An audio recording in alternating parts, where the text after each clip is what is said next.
I cannot emphasize how much I get this question. Always, always. What is it? Can I keep my name after I get divorced? This is very simple. It's in your divorce decree. Look on the last line. Does it say wife may go back to her maiden name, or wife should go back to her maiden name? Should she go back to her maiden name, or should you go back to your maiden name after the divorce? That is usually in the divorce decree, usually near the last line. If it does not state this expressly, then you may keep the married name if you want to after the divorce.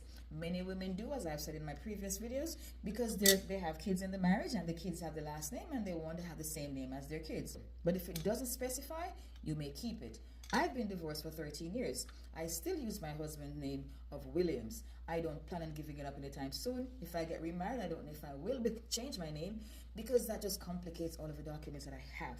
Your divorce decree might specify that you may or you must go back to your maiden name. If it says you may, it means you have the choice. If it says you must, then you have to drop the married name and go back to your maiden name.